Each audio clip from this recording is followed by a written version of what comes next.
ongoing reprisal attacks and credible threats against police, prison officers, and other security personnel. The Prime Minister had previously warned criminal gangs that continued lawlessness would result in decisive action. In light of escalating violence and threats to public safety, Her Excellency the President declared the state of emergency on March 2nd. She said this action reinforces the government's zero-tolerance approach to crime and its commitment to protecting law-abiding citizens and preserving national security. The Minister of Homeland Security, Roger Alexander, is encouraging migrants to make full use of the existing migrant registration framework, emphasizing that it provides a structured and lawful pathway for individuals to regularize their status. In-person interviews officially began on Monday as part of the ongoing process. Speaking to reporters at the Atto Bolden Stadium in Couva, Minister Alexander reminded of the consequences for migrants if they fail to register. Not afraid. If we provided something for you, for your own benefit, then come and register. That's all we ask. If you fail to, then the consequences must be yours. You see, what we're doing here is something that it should have been done in the first instance. And it was recklessly done. We are changing the game. Last Wednesday, February 25th, was the final day for online registrations with regards to the migrant registration framework. In-person interviews began on Monday at the Hazley Crawford Stadium in Port of Spain, Larry Gomes Stadium in Arima, and Atto Bolden Stadium in Couva until March 27th. Registration in Tobago will commence on Tuesday at the Dwight York Stadium until next Wednesday, March 11th.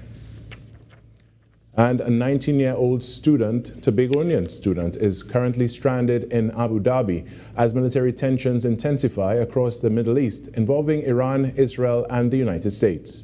With airspace restrictions, heightened security alerts, and uncertainty surrounding possible military action, the young national has been unable to secure safe travel arrangements back home.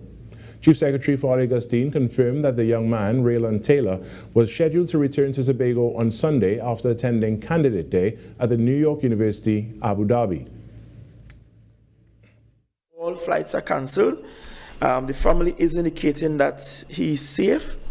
The young man's name is Raylan. He's a university student with NYU. That he's safe, that they're still being held at a hotel there in Abu Dhabi. I wouldn't give the name of the hotel.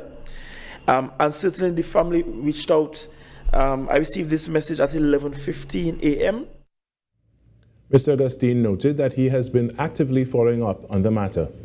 The family reached out to essentially ask if we can do an intervention. So I will have to have a conversation with the Minister of Foreign and CARICOM Affairs to see what Trinidad and Tobago is doing in terms of its citizens who might be stuck abroad.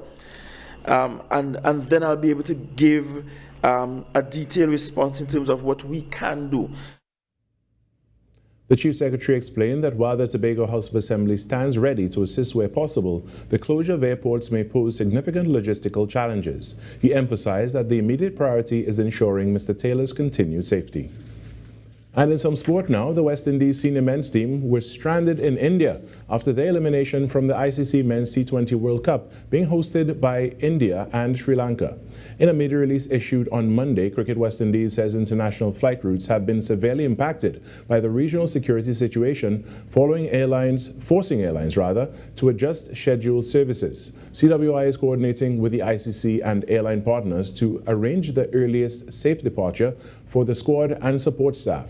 The board says players and officials were comfortably accommodated and in good health, and promises further updates once travel arrangements are confirmed. And that's what's making the news this morning. But joining us right now is the host of Trinidad and Tobago Today, Virmala Balkaran. Good morning, my good friend. Good morning, Kari. How are you today? I am good, a little bit tired, and it's only Tuesday. Exactly. I was just about to say happy Tuesday. Why are you so tired? I am also really tired. I don't know. I think it's probably just for the same reason. It's the 12 weeks of January. Yeah. Well, it felt more like a year, but you know, I'll settle for the 12 weeks. Well, Kari, so much has been happening, over the past 24 hours since we last spoke. But of course, over the weekend, there was a lot happening as well. Yep. There was a video making its rounds on social media this weekend, and it basically shone a light on something that we continuously need to talk about, and that is bullying. I'm not sure if you saw that video. Yes, I did saw the video. It was disturbing, to say the least. It definitely was. And you know, we were having this discussion off the air, and so many of us were bullied as children, and it really stays with you. It has such a lasting impact. That's the thing. There are people who are, you know, in their 30s, 40s, even 50s, that still have, you know, effects of being bullied as a child.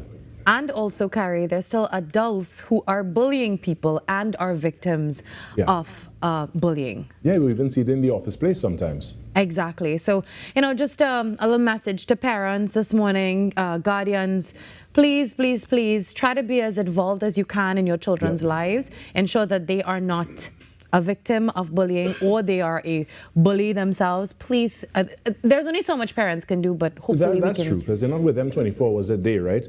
But you know, check in with your children. You know, see what their mental health is like. Notice small changes, things like that, and get professional help where needed. Absolutely. Spread love, kindness, and compassion, not just this morning, but every single day. I couldn't agree with you more. All right, Carrie. Well, we'll talk soon. All right. Thank you so much, Virmala. You're welcome. When we come back, the Trinidad and Tobago Today morning show gets going after this break. Introducing the new Sun Mix Nut Bar. Available in 3 delicious flavors: granola raisin nut, almond cranberry crunch, and coconut almond crisp. All packed on a rich bed of dark chocolate. Taste the good life, snack right. Taste the good life anytime. Good life, good life. Sun Mix. Sunshine Snacks Sun Mix Nut Bar. Taste the good life.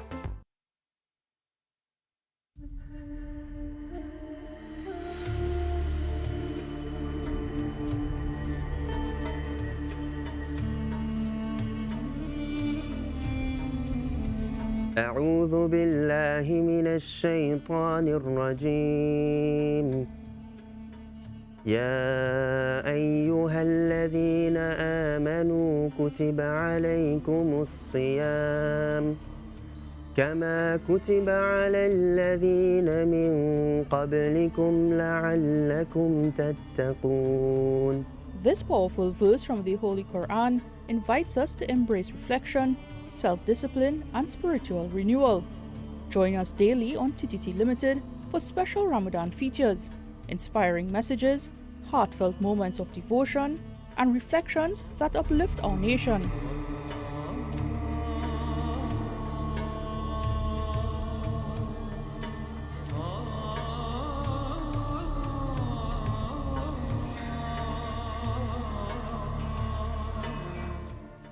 In a world filled with uncertainty, there is still hope.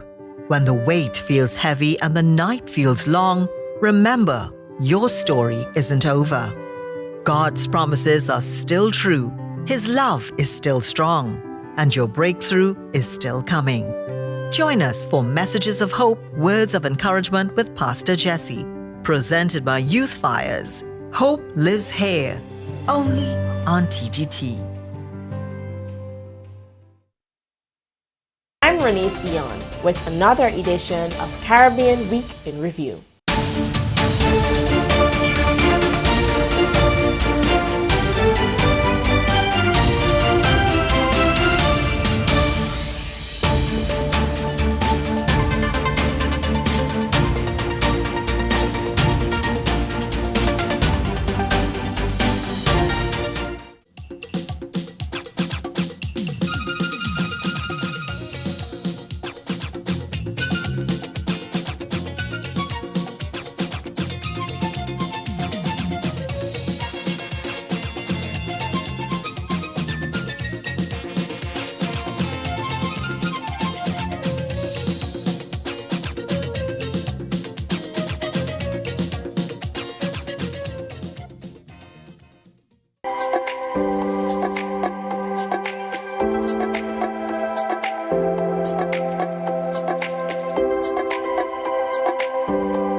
3rd, March 2026. The time now, it is 6:10 a.m. Good morning, Trinidad and Tobago and the world.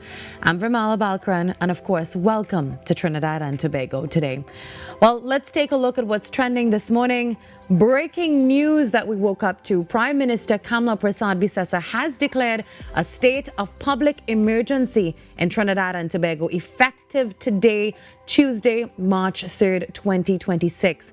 Now, this comes following a surge in violent crime and gang-related activity across the country. And this decision came after the National Security Council received intelligence briefings highlighting an increase in mass shootings, multiple deaths, and credible threats against police, prison officers, and other security personnel. So this morning, the nation woke up to this release saying that the Prime Minister said the move reflects the government's zero-tolerance approach to crime and warned that violent gang members, along with those who aid and abet them, of course, will face decisive legal action as authorities seek to prevent further bloodshed and protect the public safety. Well, that's a discussion we will continue to have throughout the week. But in other news, yesterday oil prices rose more than 5% due to fears that the Iran war could disrupt global oil supplies and worsen inflation, which may soon lead to higher gasoline and energy costs. Now, the U.S. stocks fell sharply at the start of the trading, but later recovered most of their losses as investors remained cautious, but remembered that past Middle East conflicts have not caused long-term market crashes. So airlines, cruise lines, retailers, and housing-related stocks declined because of higher fuel costs and rising treasury yields, while oil and defense companies actually gained. Well, gold prices also increased as investors looked for safer investments, and some experts are saying that oil would likely need to rise above $100 per barrel to cause a major, lasting drop in U.S. stocks. Well, finally, we started this morning speaking to Carrie about this story. This weekend, a video made its rounds online showing a young boy being mocked by classmates because of the shoes that he wore to school. But behind that clip, everyone is a child, a real child. A child with feelings, with a heart that of course feels humiliation like any of us would. The backlash was swift, and so was the compassion. I'm sure many of you saw that post. After an appeal for help, a kind stranger actually stepped forward, and now it turned into strangers stepping forward. And they purchased a brand new pair of sneakers for the teenager. But at this point, I think it's a few pairs and some food items. And over the weekend, he chose his new shoes, and the Facebook post said he was expected to return to school stepping out fresh. Well, we really have to teach our children and remind ourselves that what someone wears does not measure their worth. And that joke that you laugh at today, well, that could be the insecurity that someone carries for years. Bullying, ladies and gentlemen, has gone on for far too long, and it must end now. If this story teaches us anything this morning, it's that dignity costs absolutely nothing to give. Respect costs nothing to show. And sometimes the most powerful thing we can put on each morning isn't a pair of shoes, or new shoes. It's empathy. Well, when we come back this morning, we actually chat about women's health, the environment, culture, and religion. And we're also joined by Shamla Miraj with Redefining Normal when we come back. And of course, if you want to follow us for all the stories that you see here, please do so at TTT Live Online. If you have a story idea, a press release, or simply you want to collaborate with us, we really will love to hear from you. All right, that's TTT Live Online. We also have an email address for you this morning. It's tttoday@ttt.co.tt. If you're looking to advertise as well, you want to reach a wider audience, as I said, we really would love to hear from you and explore how we can collaborate. That email address, once again, it's tttoday@ttt.co.tt. You can also collaborate with us on the airwaves through Talk City 91.1 FM, Sweet 100.1 FM, and Next 99.1 FM. One more time, tttoday@ttt.co.tt. And come, Be part of the conversation that's shaping our nation. Trinidad and Tobago Today, all the news you can trust and the stories that matter.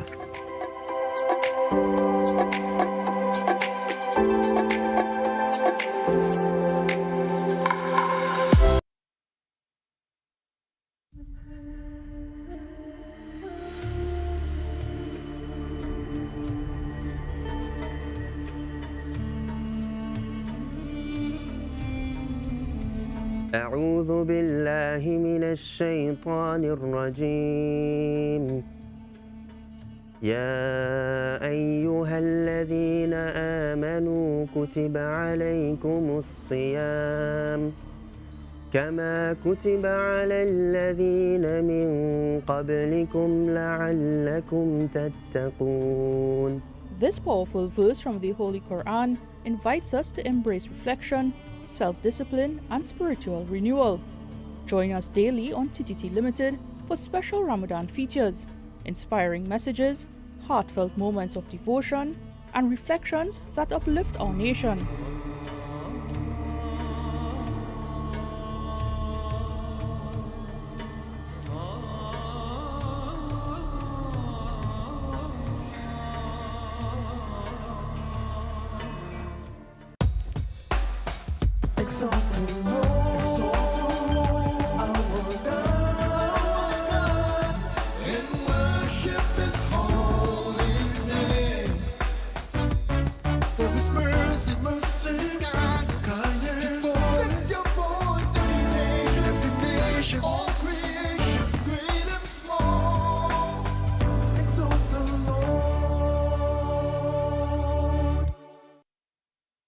Now listen, this is your boy Carlos Edwards, and as a former player, let me tell you, it's the fans, man. The fans that made the game, that's the 12th man right there. And when it comes to Trinidad and Tobago, there's only one 12th man you need to know. My guy, Andre Errol Baptiste on TTT is bringing the heat every Tuesday. The Mother Church of the Anglican Diocese suffered significant damage during the earthquake of 2018. Efforts are underway to raise funds to restore this national heritage site. You are invited to make your donations with monthly deposits at any branch of the First Citizens Bank, account number 2696950, Marval Road Branch, in the name of the Incorporated Trustees of the Anglican Holy Trinity Cathedral Restoration. When it matters, we're there, reporting the news as it happens, because your world can't wait. TTT News, nightly at 7. TTT News, committed, accurate, relevant.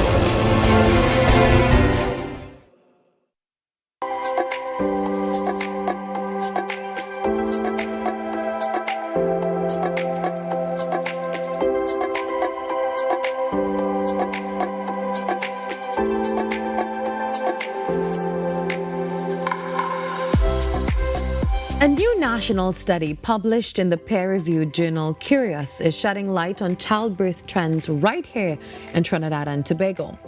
This research, titled Trends in Caesarean Section Rates in Trinidad and Tobago 2018-2025, a national surveillance study, was conducted by Zeta C. Mohammed and obstetrician gynecologist Dr. Adesh Serju Singh. It actually reveals that C-section rates have steadily increased over the past 8 years, with projections suggesting that they could rise even further by 2030. Well, this morning we are joined by Dr. Serju Singh, who is also the former Director of Women's Health, to help us understand what these findings mean for mothers, babies, and our healthcare system, and what steps may be needed moving forward. Good morning, Dr. Serju Singh. Good morning. Thank you for having me on your program to speak about this landmark study. I'm actually quite surprised to be here because the study was only just published online yesterday. So I'm not quite sure how you at TTT would have found this paper so quickly. I feel like we should snip that, to to prove that we are always on the ball. But thank you for being here. Yes, we know it's short notice, but of course this is groundbreaking research, and we are so happy to have you here joining us so early this morning. So first things first, Doc, what prompted you and your co-author to actually undertake this national study right now? Well, okay, so maybe I'll go back a bit. Many years ago, on the front pages of the newspaper, we always saw these events happening in our public healthcare system, especially with maternal deaths, newborn deaths, and so on. And with that, the Directorate of Women's Health was formed at the Ministry of Health out of work done by our current Honorable Minister of Health, Dr. Bodo. There was a committee that was formed. And in this committee, we formed the Directorate of Women's Health. So I was appointed the first director in the year 2017. And actually, just a few days ago, I would have left that post after being in the post. So in that post, we would have created lots of systems to help us benchmark, measure, systems to let us know data, because that was missing at the Ministry of Health. And out of the systems that we created, it's called a long name, but it's shortened as the TT-MPAS system. We are able to collect critical country data from every single public and private health facility in Trinidad and Tobago for a variety of things, including cesarean sections. So we actually have a lot more that we can publish. So this is just one of many that I think will come out of it. It's a critical one, as obviously it's made the news. Yeah. Dr. Sergio saying, for viewers who may not be familiar, how is a cesarean section defined and when does it become medically necessary? Right. Again, this has kind of evolved over time. In terms of a cesarean section, of course, there's natural childbirth, which was the norm many years ago. And of course, over time, we sort of improved on the art of performing cesarean sections. And over hundreds of years, we reached a point where it's a fairly safe procedure. It's indicated for a number of reasons. The majority could be classified into two broad things, if they are for baby reasons and for mother's reasons. Some of the baby's reasons include, if the baby is too large, if the baby is in distress of some sort, if the placenta is coming before the baby and blocking the passageway. And for mother's side, of course, if there are issues related to mother, that the mother needs to be delivered quickly for whatever reason. We've had conditions such as high blood pressure, diabetes, and so on. So basically, they are the broad categories. One of the issues, of course, that we are concerned with would be that there is a trend, and this is what this whole paper is about, publishing data that we suspected in the past, but now we've put it on paper to actually prove the numbers, showing that there's this rise both in the public and private sector, but of course more pronounced in the private sector, where sometimes we believe that some of these reasons are not only driven by medical reasons. That's not the purpose, of course, of the study. The study did not go into that level of detail. It's not something we didn't go into individual patients and see if it was that, the suggestion that they were coerced into having a cesarean section, or sometimes we have maternal requests now for cesarean sections. And this is a worldwide trend. So it's not just in Trinidad and Tobago. So other researchers have published reasons for cesarean sections, such as the litigation. Litigation is rampant throughout the system. There are some places in the world that you can't find an obstetrician anymore to deliver your baby. Some people right in the United States have to go out of their state to actually have a delivery because they no longer practice obstetrics because of the increasing cost of litigation. Our mothers as well, they are tending to be more ill or leaving pregnancies for later, having smaller families. So especially as we get a little older, we're still young people we're talking about, but from the minute we start crossing 35, going into your 40s and having your first baby, it's kind of becoming the norm. The risks, of course, have increased over time. We have many studies in Trinidad and Tobago which are showing chronic health diseases are significant and rampant, especially in women.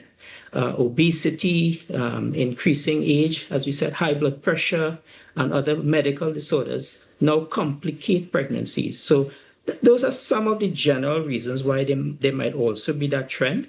Another thing that's probably happening as well is in the past, when I was trained in the 1990s or way back then, we tended to do things like forceps delivery or what's called vacuum delivery. So we could have assisted those babies out. That art is being lost worldwide. Persons are more likely to go to a cesarean section than to perform those in terms of that as well. Yeah. Doc, you said something that I want to come back to and I want to expand on just a little bit. You said that the C-section rates are consistently higher, and I believe the private sector compared to the public sector. What factors might help to explain that difference? Well, again, I alluded to some of them before. I suspect, again, this is a suspicion. Number one might be the type of patients. And if you're having smaller families, and especially if you've had your first baby born by a cesarean section, then they're more likely to probably offer another cesarean section as a planned procedure. So, you're no longer having 6, 7 babies anymore. It's 1 or 2 babies, the general population now. Our birth rates have fallen significantly. No longer are we seeing 20,000 babies being born a year. We're down to 10,000 babies a year. So that's a significant fall. So the type of patient has changed. So I think that's also a factor. So the rates may be going up. The actual numbers may be less in terms of overall. But the type of patient, I think, would be one of the, I suspect it would be one of the main factors. Yeah. In the public sector, I'm able to see the public sector a little bit better because I get data a little bit more clearer. I have some systems in place that can analyze this. And I can say for certain that repeat cesarean sections are probably one of the commonest reasons why we see it in the public sector. They're not being offered what's called a vaginal delivery after cesarean section. So I can say a little bit more about the public sector, not so much the private sector. Dr. Sergio Singh, for women watching this morning, what are the short and long-term risks associated with a C-section delivery compared to the vaginal birth? Right. Let me just put it into two quick areas. If you're having a planned cesarean section, so you set a date and everything is okay, and you notice the date and time, everybody's ready, they are very, very safe operations. So the emergency ones where you have to suddenly do an operation where someone is underprepared has a slightly increased risk over a normal delivery. But the risk is just a little higher. In terms of the long term, however, the risk would probably be that for each cesarean section you do, it gets a little bit more complicated. There are things called adhesions, things stick together with scarring tissue and so on. So it gets a little bit more complicated in future ones. And there's some medical complications that could occur. Of course, you have the risk of anesthetic, having to go be asleep, having a scar, and all of these other risks. But in general, it's as safe as a vaginal delivery for the planned ones. Yeah. Doc, you had some recommendations in your study, and I want to touch on that just a little bit. Can you explain some of those recommendations that came out of your work? Sure. Again, we would like to get deeper into the data to get more information. And that's really what the study alluded to, that we have to go a little bit deeper and get sort of like what's called a prospective study, go and interview patients, follow patients through the system.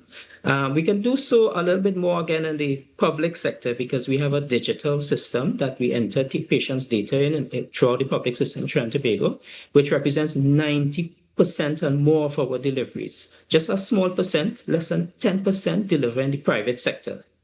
So for that smaller group, it's a little more difficult because to get access to individual doctors and specialists and so on.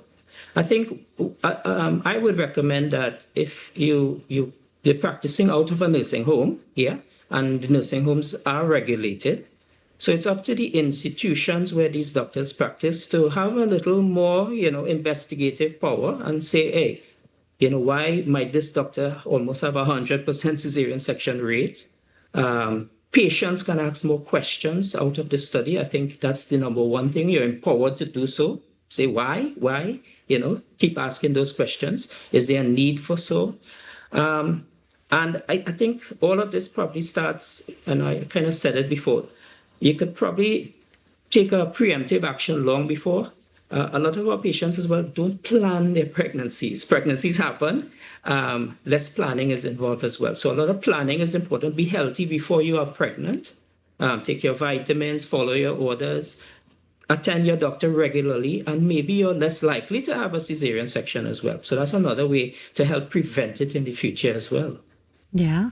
All right, Doc. Well, this is where we have to wrap it up. Thank you so much. But hopefully we will talk soon again. Good luck and congratulations in your study. And we wish you all the best, and your co-author as well. Thank you very much. All right, have a great day.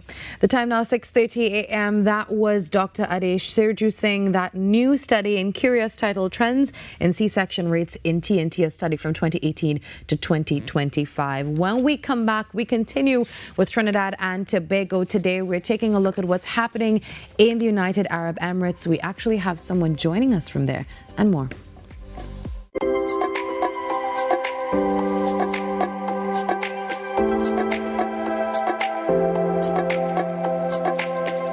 In a world filled with uncertainty, there is still hope.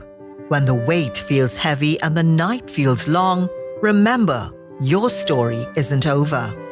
God's promises are still true, His love is still strong, and your breakthrough is still coming. Join us for Messages of Hope, Words of Encouragement with Pastor Jesse, presented by Youth Fires. Hope lives here, only on TTT. Hey young ones, TTT's Terrific Toon Time is just for you. It's fun, it's exciting, and it's adventure-filled too. Join us as we follow the characters you know and love. See what our hero Zach gets up to in Super Z. Dive into the action with Bugs Butt Ignition. Put on your explorer's cap and join Dada and Dada on their next adventure. And of course, we can't forget our cosmic friends on Galaxy Kids. Don't miss it. It's Terrific Toon Time only on TTT. Every morning begins with a story. The headlines you need. The voices you trust. The conversations shaping our nation. Welcome to Trinidad and Tobago Today, where your day starts informed and inspired. News that matters to you. Conversations that spark new ideas. Stories that move Trinidad and Tobago forward. Tune in weekdays, Monday to Friday at 6 a.m. or join the conversation on any smart device at TNT Today Show. Trinidad and Tobago Today. Start here, exclusively on TTT. Ever wondered what happens before the lights come on? Before the crowd pours in? Before the magic hits the stage? This is your all-access pass. Sneak Peek with Junior K takes you behind the scenes of the biggest cultural moments and the hottest events across TNT. From the sound checks to the stage setups, from final rehearsals to exclusive interviews. If it's about to be big, we're already there. Catch Sneak Peek airing daily on TTT and relive every moment on all our social media platforms. Sneak Peek with Junior K, where the story starts before the spotlight.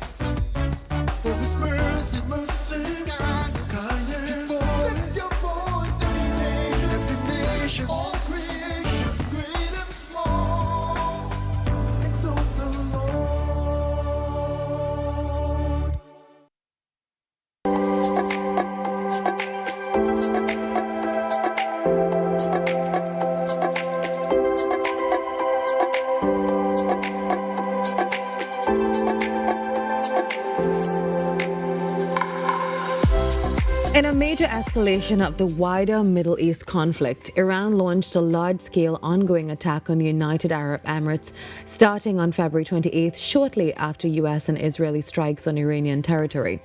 The assault, part of Iran's retaliatory campaign, has involved waves of ballistic missiles and drones targeting cities in the United Arab Emirates, particularly Abu Dhabi and Dubai. Now, on February 28th, the first day of strikes, authorities reported detecting and intercepting 137 ballistic missiles and 209 drones launched toward the UAE territory. Most were successfully destroyed, though debris from interceptions fell in populated areas, causing minor material damage. By the second day, despite UAE defense efforts, some drones struck civilian targets, resulting in 3 fatalities: Pakistani, Nepali, and Bangladeshi nationals, and at least 58 reported injuries. Well, joining us now via Zoom is Trinidadian and former Cricket West Indies communications manager Nisa Pear, who is currently living in Dubai, and she'll give us an update on what's happening there. Good day, Nisa. How are you? Good afternoon for me. Good morning to Trinidad and Tobago and the wider viewing community. Oh, thank you for taking the time to join us on this Tuesday afternoon for you, right? Yes. Yes. Well, Nisa, where were you when the attacks began, and what was your first indication that something unusual was actually happening? Well, it was a Saturday. I mean, I think everybody was kind of going about doing their own thing. In Dubai in particular, a typical Saturday kind of looks, after your errands and whatnot, looks like brunch. So I was at brunch with a friend, and we did hear some rumblings about some activity happening in the area. But again, when in Rome, we're used to hearing, something happening somewhere. But it was only until videos started coming from friends and family, and we also began hearing very loud booms that we realized, okay, this is not just in the region, it's in our backyard. So that was quite a stark revelation and realization on Saturday afternoon, which would have been Saturday morning for Trinidad and Tobago. Yeah. Nisa, how would you describe the atmosphere in Dubai right now compared to normal daily life for you? Contrary to popular belief, it is quite normal, business as usual. I think schools will resume tomorrow just as a precautionary measure. But a lot of kind of work from home or school from home facilities were immediately enabled. Delivery services, for example, remain open and functional. Most retail companies, shops, outlets, malls are open. In fact, the Crown Prince and the President, Sheikh Hamdan, they were all seen at Dubai Mall yesterday. Very much in a show of solidarity with all of us who are here. Very much a testament to how safe they feel, how safe we feel. We are cautious, of course, listening to radios approved and government social media and government media channels. But for all intents and purposes, it's quite normal, and the general consensus is very much one of safety and, most importantly, confidence in the defense systems that have kept us safe. Speaking of that communique that you've been receiving, what type of guidance or communication have the authorities provided to the residents and visitors since the attacks? Well, I will say, as someone who's been in the communication space for almost 20 years, it has really been, mind-boggling. I have worked with all sorts of people in my career, including, different governments, different countries, and this one really is, by far and away the standout. There's radio, every possible medium you could think of: radio, social media, traditional, TV, newspapers, etc. And the UAE is very connected digitally in terms of our residencies are also connected to a phone number. So everybody at some point also got both an alert on Saturday when everything had kind of kicked off, as well as successive alerts that have, have kind of downgraded the status in terms of please proceed with, business as usual, exercise caution, but, everything is open. So from that perspective, it has really been phenomenal. I do think residents of all nationalities have also, taken it upon themselves to do things like this, and to reach out to friends and family, whether it is individually or on different media platforms. A lot of people on Instagram have kind of taken to explain, look, we know it's scary, especially if you're not used to any of this, not used to any sort of armed conflict. But really and truly, it is quite safe in the Emirates. We do hear occasionally, we still do hear, some loud booming. But the government has also done a phenomenal job in explaining that sound, that very scary sound, is actually the defense system working. Those are missiles, drones, etc., being intercepted, and that is. It doesn't sound like it, but we've kind of grown to be happy with that sound, because we know that it means that it's not a ground strike. Nothing has hit the ground, which is, good news all around. Yeah, Nisa, have you been in touch with any officials or representatives from Trinidad and Tobago? Yes, on Saturday itself, I spoke to Minister Sobers, as well as I believe she was the Deputy High Commissioner in London, just to touch base and to let them know that there is a significant number of Trinidad and Tobago nationals, not just in the UAE. There is Saudi, Bahrain, Kuwait as well. There are lots of us all over. And actually, this is something that we discussed in terms of at some point being able to register our presence. So we've all gotten a link that we've been able to do that. That being said, we do not have any consulate or embassy in the region. So, for example, if someone needed an emergency passport or something, particularly with an airspace closure, it's just not possible. So I do hope that, coming out of this, it's something, and it is something that I would have discussed with another administration.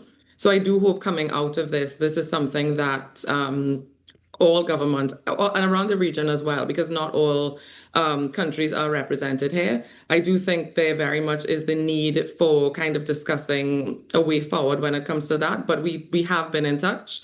Airports remain, or the airspaces remain closed, save for a few repatriation and emergency flights. But, we are grounded, but we are safe. Nisa, on a closing note, how are you coping emotionally with all of this? And once the airspace has fully reopened, will you consider actually leaving and maybe coming back home? I will say a Saturday, and I think this is the general consensus, when it was, fresh news and we just really had no idea what to make of it. It was scary, just because fear of the unknown. But like I said, very soon after, the government was in communication with with everybody, just kind of explaining what was going on. And again, very importantly, explaining what the noises were and explaining the true weight and scale of the missile defense system, which again has brought us great comfort. So yeah, I've kind of gone past that, living in fear and, kind of scared of my own shadow. But that said, like I said, all of us remain cautious. We are kind of going about business as usual. But for example, I have an emergency bag by the door if I leave the house. And I know my friends laugh at me. They think it's my own paranoia, but maybe it's the inner Girl Scout. But I do carry a backpack with me that has emergency supplies, that should anything ever happen, I'm ready to leave at a moment's notice. That said, I have absolutely no plans of leaving because of all of the things that I identified in terms of true confidence in the defense systems here, true confidence in the government communications, and just a great sense of community here. The Trinidad and Tobago community has really, really rallied in the last couple of days, offering listening ears, because of course we're Trinis, so we get through this laughing. But yeah, I have absolutely no intention of leaving, and no one I've spoken to has either. Thank you so much, Nisa Pear, for joining us this morning, and thanks for your insights. And, you know, Trini's always prepared for anything. So we wish you all the best. Yes, we are. We're ready for this, and we're fine. We're safe. I know it sounds and looks worse than it does on the news, but I really did this to assure that all is well. And, you know, no news is good news. Let's put it that way. Great. Well, we're sending you so much love and good energy this morning. Hope you have a wonderful afternoon. You too. Have a good day. Thanks. All right. Take care. 6:45. We are observing World Wildlife Day when we come back with the EMA on Trinidad and Tobago today.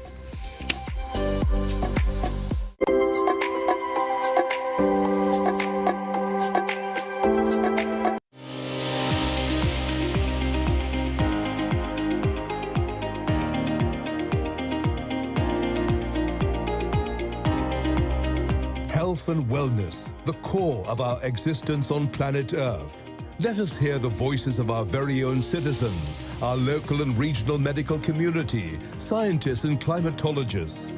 Caribbean Medical TV is geared to developing a consciousness in our people in terms of our health and lifestyle. Knowledge is a very powerful tool, and we must empower ourselves with the information to protect against chronic and other related diseases. From the impact of climate change on our health to NCDs, Season 3 of Caribbean Medical TV tackles the challenges we all face, giving our citizens hope for a better tomorrow. Be viewing Caribbean Medical TV. Greetings, hello to you there, and welcome to the CSIT National Secondary Schools Climate Quiz. I'm your host, Sachin Ramsubag, and I am pleased to be part of this great initiative.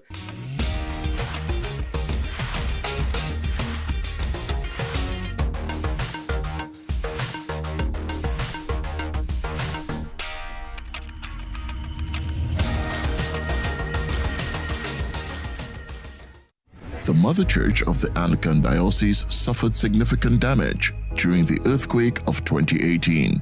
Efforts are underway to raise funds to restore this national heritage site. You are invited to make your donations with monthly deposits at any branch of the First Citizens Bank, account number 2696950, Marval Road Branch, in the name of the Incorporated Trustees of the Anglican Holy Trinity Cathedral Restoration.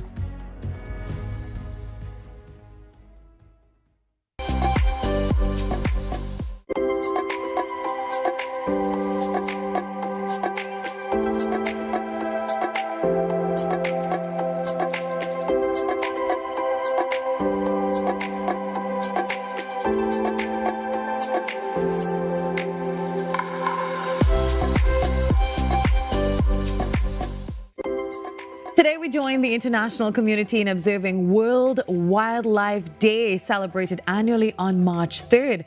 Now this year's theme, medicinal and aromatic plants conserving health, heritage and livelihoods, highlights the incredible value of wildlife and biodiversity, particularly the plants that sustain our health, our culture and our economy. Now, wildlife is not just something we admire from afar. It actually provides our food, our medicine, fuel, and even the air that we breathe. Well, joining us this morning to help us understand why conservation matters now more than ever is Technical Officer 1 at the Biodiversity at the Environmental Management Authority, EMA, Rishi Deosran. Good morning, Rishi. Morning. Thanks for having me. Happy World Wildlife Day. Did you say that? Same to you. Yeah, for sure. Yeah. So let me start with the basics. What exactly is World Wildlife Day, and why is it important for countries like Trinidad and Tobago to observe this? Well, World Wildlife Day is commemorated on March 3rd annually by the United Nations. And for us here in Trinidad and Tobago, it's very important because we reside in one of the most biodiverse regions in the entire world.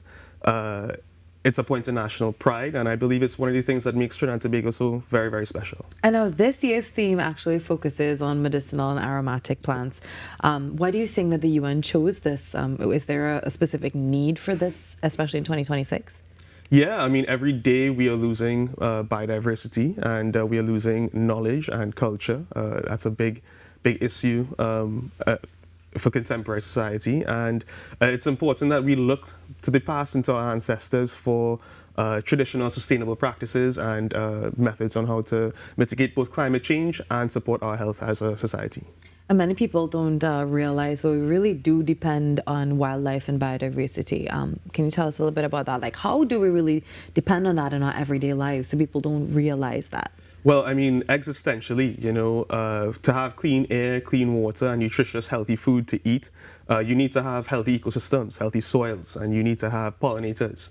Economically, in terms of ecotourism, this Sunday, March the 1st, would have marked the beginning of our letterback sea turtle nesting season. And sea turtle-associated ecotourism in Trinidad and Tobago generates quite a significant amount of revenue for rural coastal communities and with limited opportunities. And of course, in terms of mitigating the impacts of climate change as well, our canopies and our mangroves help reduce the impacts of sea level rise and of course flooding as well. So the medicinal and aromatic plants found right here in Trinidad and Tobago, a lot of people probably don't realize how much we rely on those. Can you give us a few examples of those plants? Yeah, I mean, quintessential Caribbean garden would include things like ginger, turmeric, aloes, zebra peak. If you want some fruit trees, you gotta have guava and pawpaw. Right. And all of these plants form part of our very rich and diverse ethnobotanical heritage. Yeah, and also livelihoods. Yeah. A lot of people sell this as well. Right? It's part of our cuisine, it's part of our culture, it's part of our identity as a people. Yeah. And are some of our plants under threat? Yeah, well, our plants in particular, we do have some endemic species. The sundew plant in the Arepo savannas, an environmentally sensitive area, that's the only place in the world where you can find this plant, and it's a very unique carnivorous plant, so it's very, very interesting. I had no clue. Yeah, it's a small, very, very tiny. Okay, yeah. Wow, imagine, we did not know that. Yeah. Now, what is the role of the EMA in protecting the wildlife and the plant species? So the authority manages and monitors biodiversity through three primary mechanisms. You have the designation as environmentally sensitive areas or environmentally sensitive species under the Environmental Management Act, which affords biodiversity complete protection. And then the Certificate of Environmental Clearance procedure helps us regulate the industrial impacts on the environment. And of course, the authority does outreach and education and awareness programs, and we coordinate with our colleagues in the TTPS and the Forestry Division for enforcement initiatives as well. Is wildlife crime something that we face here in Trinidad and Tobago? Yeah, wildlife crime is a threat to our ecologies as well as our public health. The main things would be things like the illicit wildlife trade, the expansion of illegal quarrying, and things of that nature. And while these things are not as significant as they are in other countries, they do, again, pose significant threats to our ecology and public health. So as I have you here, today's theme focuses on medicinal and aromatic plants and all of that, but conservation, as you know, is not just about plants, right? So there are also the animals that hold our ecosystems together. And recently, many of us were moved by the story of Papa Ute, that ocelot who was shot, I think found in Cedrus. Now, it's heartbreaking because the ocelot is not just an animal, but it's Trinidad and Tobago's only native wildcat, am I right? Yeah. Yeah, what are your views on that? Well, just to say a few words on that, the ocelot is not only our only native wildcat, it's our apex predator. We don't have any massive jaguars that can outcompete it. So it holds a very special place ecologically in our ecosystems, and without that, we will be overrun with prey species like there'll be more agoutis, more capybara, there might be even more snakes, and so on and so forth. So making sure that our ocelot population is healthy is integral to making sure we have healthy forest ecosystems nationally. The incident occurred in South Trinidad during the hunting season, and there was a gunshot wound to the animal. And I'll say that in incidents like these, this is not these aren't hunters doing this. These are poachers. I think it was a 9mm gun. It was not a hunting gun. Yeah, the ballistics, Dr. Singh had reported that the ballistics were of 9mm shells. Yes. And although I haven't been able to confirm, that is not something that is standardly used as hunting, and it's illegal to use actually for hunting. Yeah. What does all of this say about our relationship with nature as a society, in your opinion? Well, I mean, It points in two things. One, we do depend on nature. We are out there, we are interacting with our environment, but it shows that we have a misunderstanding or a lack of awareness of the importance and how much we depend on these species and the environment. So there's definitely a gap that needs to be bridged in terms of the awareness of the general public and our key stakeholders on the protection and conservation of these species and how important they are. Do you think there's a cultural gap as well for people to fully understand why we need to protect our wildlife? There is a cultural gap that's slowly and surely been shifting over time, I would say. It's a positive, hopeful trend in terms of people becoming more aware. If you were to go back a couple of decades, people who would go turtle watching, it's turtle season right now, they would sit on the turtles, you know, they would interact with the turtles, they would use bright lights, and slowly and surely that has changed. People have learned more sustainable, more conservation-friendly behaviors, and I'm hopeful that that trend will continue, and I'm looking forward to working towards maintaining that trend. We'll bring it back to this year's theme. What do you think farmers, herbal practitioners, local communities can do to ensure that we have sustainable use of these medicinal and aromatic plants? Yeah, I mean, I would encourage all local farmers and small-scale producers, if you are growing anything, use sustainable agroforestry techniques, things that minimize disturbance to the soil and maintain a canopy, things like permaculture and syntropic agriculture. And by utilizing these techniques, you can be more sustainable. Yeah. Well, thank you so much, Rishi, for joining us this morning. Happy World Wildlife Day to you again. I'm pretty sure that you have a busy day ahead of you. Lot to talk about. Also, you know, still following that story with Papa Ute. You know, it's a personal story. I competed back in the day. EMA had a competition, an environmental monologue, and I won the Ocelot Award. So this one's really close to my heart. It's definitely something that we are continuing to give you all the updates on. 4 minutes before 7 o'clock on Trinidad and Tobago Today. Inside the next hour, we shift a little bit to religion and culture, and of course, redefining normal with Shalma Miraj when we come back.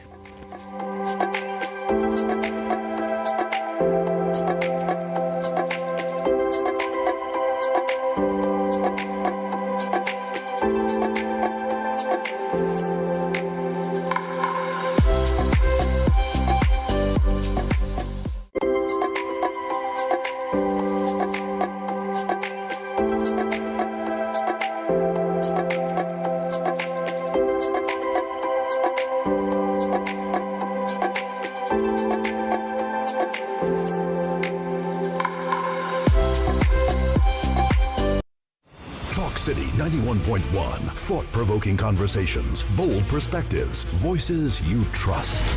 Talk City 91.1. Bigger, bolder, and more powerful than ever before. Yes, Talk City 91.1 FM. A brand new era of talk radio is here. With voices you know, trust, and respect. Get ready for an all-new lineup of the very best in talk. Andy Williams, Lennox Smith, Stephen Reese, Mr. X, Derek Charbodi, Roland Stewart, Sharon Farfan, Sudath Prasad, Heavy Duty, Alex Asing, Karen Francisco, Cherry-Leen Lewis, Short Pants, and more of the voices shaping the national conversation. From hard-hitting current affairs to real community issues, culture, politics, social development, and the stories that matter most to you. This is where Trinidad and Tobago comes to talk. So I'll go right to on Talk City 91.1, where we're going to give you something new, something hot every day, Monday to Friday. Listen on 91.1 FM and connect on Facebook, YouTube, and TikTok. Talk City 91.1. Your city, your voice. In a world filled with uncertainty, there is still hope. When the weight feels heavy and the night feels long, remember, your story isn't over. God's promises are still true, His love is still strong, and your breakthrough is still coming. Join us for Messages of Hope, Words of Encouragement with Pastor Jesse, presented by Youth Fires. Hope lives here, only on TTT. Your news, anytime, anywhere. Join us nightly at 7. TTT News. Committed, accurate, relevant. Greetings, hello to you there, and welcome to the CZIT National Secondary Schools Climate Quiz. I'm your host, Sachin Ramsubag, and I am pleased to be part of this great initiative.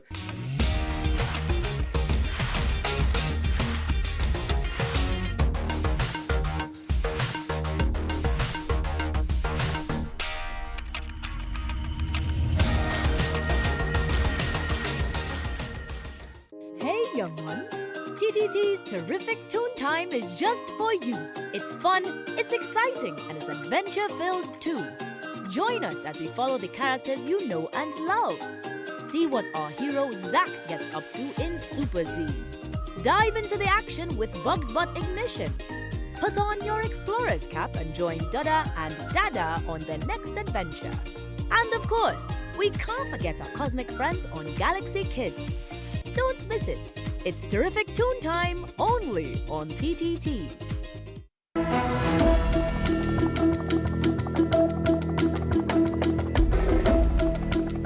Good morning, this is your TTT News Update. I'm Carrie Roberts. Making the news at this time. Minister of Education Dr. Michael Dowlath has reiterated that bullying in any form will not be tolerated within Trinidad and Tobago's education system. His comments follow the circulation of a viral social media video showing a secondary school student being bullied. Dr. Dowlath emphasized that once investigations substantiate any misconduct, appropriate disciplinary action will be taken in line with the student code of conduct. He stressed that students must understand that actions carry real consequences and urged those experiencing bullying to speak up and seek help from a teacher, principal, guidance officer, or another trusted adult. Dr. Dowlath noted that the ministry has established support systems through its Student Support Services Division to ensure assistance is readily available to affected students. The minister also acknowledged the national response to the incident, saying he was encouraged by the way members of the public have rallied in support of the student and used the moment to promote awareness and dialogue. He assured that where investigations confirm wrongdoing, consequences will follow in accordance with the Student Code of Conduct.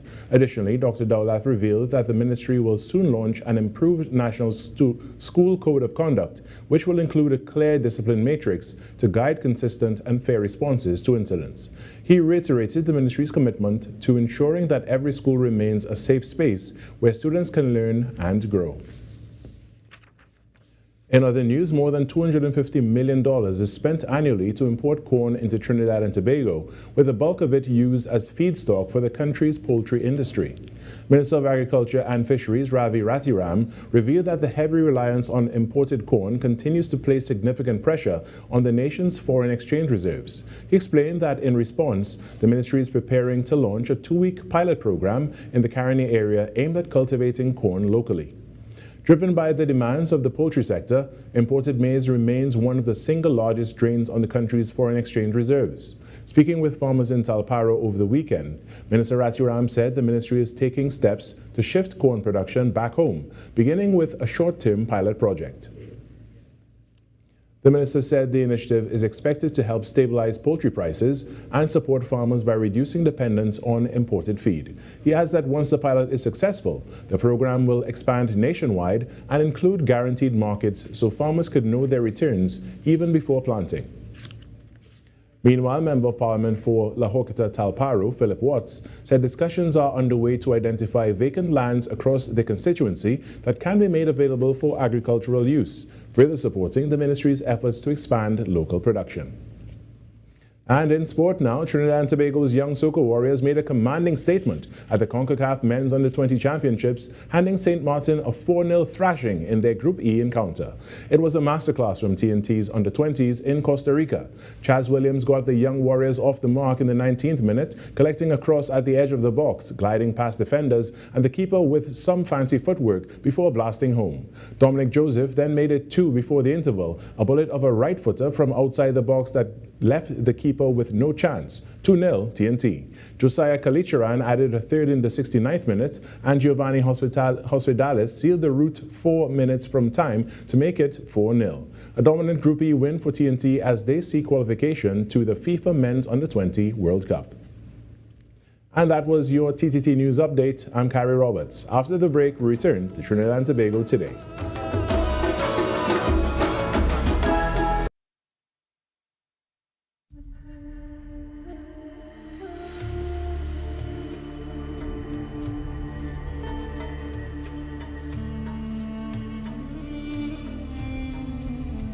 أعوذ بالله من الشيطان الرجيم يا أيها الذين آمنوا كتب عليكم الصيام كما كتب على الذين من قبلكم لعلكم تتقون. This powerful verse from the Holy Quran invites us to embrace reflection, self-discipline, and spiritual renewal. Join us daily on TTT Limited for special Ramadan features, inspiring messages, heartfelt moments of devotion, and reflections that uplift our nation.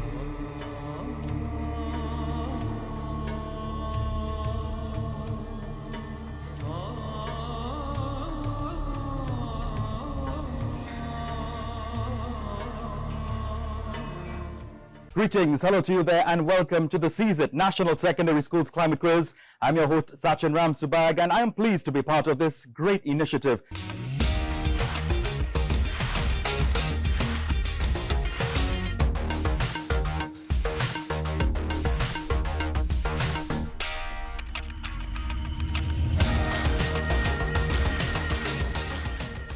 I'm Renee Sion with another edition of Caribbean Week in Review.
Well, if you're just waking up with us this morning, just a reminder that we had some breaking news overnight. Prime Minister Kamla Prasad Bisasa has declared a state of public emergency effective today, Tuesday, March 3rd, 2026, following a surge in violent crime and gang-related activity across the country. Of course, we bring you more as information comes to hand. You can follow us for that story and more at TTT Live Online. If you have a story idea, a press release, or you want to collaborate with us, we'd love to hear from you. Follow us for all the stories, as I told you before, at TTT Live Online. We also have an email address for you. If you want to advertise and reach a wider audience, contact us at tttoday@ttt.co.tt. And of course, this morning, we shift our conversation just a little bit to culture and religion on Trinidad and Tobago today. So it's not only the holy and blessed month of Ramadan and also the auspicious season of Lent, but also the Hindu community is gearing up to celebrate Pagua. Now, Pagua, also known as Holi, is an ancient Hindu festival that has been celebrated in India for many centuries. It came to TNT with the arrival of the Indian indentured laborers in 1845. The origin of Pagua can be traced to the Hindu holy scriptures, namely the Vishnu Puran, in which there is a story of an evil king, Hiranyakashipu, who wanted to destroy his very own son Prahalad for worshipping God and not himself, the king. Actually, yesterday we observed Holika Dahan, and it continues. Celebrations will take place this coming Sunday. The National Pagua Council of Trinidad and Tobago will host their grand Pagua celebrations on Sunday, 8th March. And joining us to share more about this beautiful festival filled with color, as well as the details on the upcoming event, is the president of the council, Pandit Satyanand Gosain. Sitaram Pandit, good morning. Sitaram, good morning to all and your viewers. Well, thanks for making time to be with us. We know that you have a very busy weekend ahead of you, and that's taking place, well, on the 8th. We will talk about that a little later on. So for our viewing public this morning, tell us, what is Holi or Pagua? Well, Pagua or Holi is a religious occasion. I might use three words: a religious, cultural, and tradition. We cannot separate the three of them, but it's all important. The religious connotation of it, from 1985, that custom was brought from India with indentureship. And since then, we have been celebrating this religious, cultural, and tradition that we have, called Holi or Pagua. As you begin the program about the king Hiranyakashipu, and from the very beginning of time, there are always evil, and there's always good, and there's always bad. And always God intervened from time to time, according to our scriptures, to eradicate all that which is bad and evil. And the holy occasion started off with the king Hiranyakashipu. He was a self-professed king, and he wanted everybody to pray to him. And you know, like the scriptures would say, that that which is born must die. Therefore, that could not be God. And his son, as the scriptures would have it, Prahalad, tried to infuse that in his mind. Father, you are not God. One day you will die. And therefore there's a supreme, there's an almighty Lord of the world, and his name is Vishnu Bhagwan. And therefore we should pray to him. But the father didn't want to hear that. And then he went on to many ways to destroy this child. And by destroying this child, God always intervened to protect. God helped those who help themselves. God protect those individuals who seek goodness at all times. And Prahalad was saved on many, many occasions. Now, there are many ways that this father, this king, tried to destroy this child. But once God is on your side, nobody can touch you. But therefore, this king Hiranyakashipu had a sister by the name of Holi. And she also prayed, and she had a special boon, a special gift that was given to her. And that gift was that if she were to go into fire, and she had a shawl, and she were to cover her body, then fire, she would be immune from fire. And the brother knew this. He said, listen to me, there is one way that we can destroy this child. He's evil, he's crooked, he's vile, and I want him out of my life. And then he said to her, listen to me, I want you to take this child, take him into the fire and burn him to ashes. Harsh as it was, you know, some people say that Holi is a bad person and she's a destructive person. But I want to put a different spin to it this morning. Holi is the sister of Hiranyakashipu. That was her nephew. You think she could destroy him just like that? There's a human tendency that always comes into our hearts that from time to time. And she had a choice. If she did not listen to the king, she would have been killed. So she said, yes, brother, I will fulfill your request. So she took this little child into the fire, the bonfire was made, and it was ignited. And then she prayed, oh Lord, let this child be saved. And instead of taking the shawl and covering her body, she, out of compassion in her heart, she covered this child. Let this child be saved. Goodness always take over evil at all times. There's good and bad in everybody.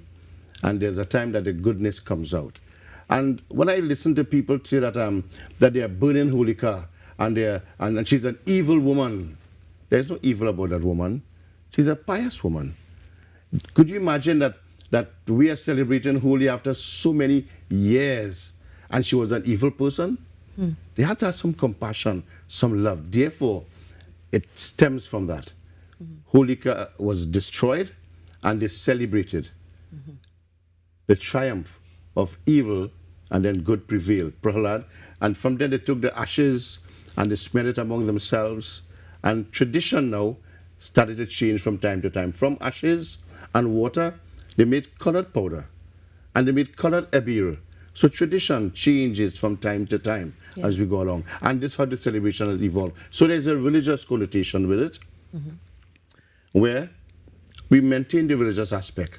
Pagua or Holi is a religious occasion. Many people say it's Hindu carnival. It is not Hindu carnival. We just celebrated carnival in Trinidad. This is not Hindu carnival. Some people perceive it to be like that. It's a religious part of it. And last night in many temples throughout the world, right here in Trinidad, they do that, a replica of that fire. And they did the holika, of the burning of the holika. And they had ingredients offered into the fire for preservation, so that we could preserve ourselves, preserve our society. And this world more now need this type of preservation, need this type of prayers and things coming to us, because look at what is happening in the world today. Yeah. It is time for us. Holi represents that the time has come for us to put aside our differences, unite, and enjoy the festivity. Mind you that Holi or Pagua comes to the end of the Hindu calendar year. And this is a time to unwind a little bit, religiously, culturally, traditionally, and usher in the Hindu New Year, which will come in a few weeks from now. And Gigi, it's also a misconception, as you said, Indian Carnival or also Hindu Carnival or simply a color festival.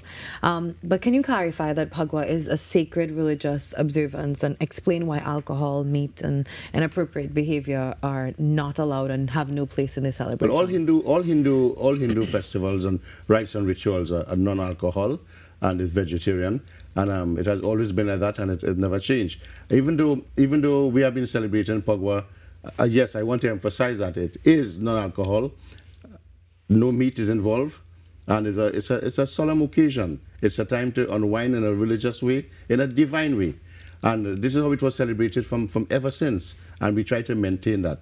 So yes, I want to emphasize, even though there are celebrations throughout the length and breadth of the country, I understand that since 1989.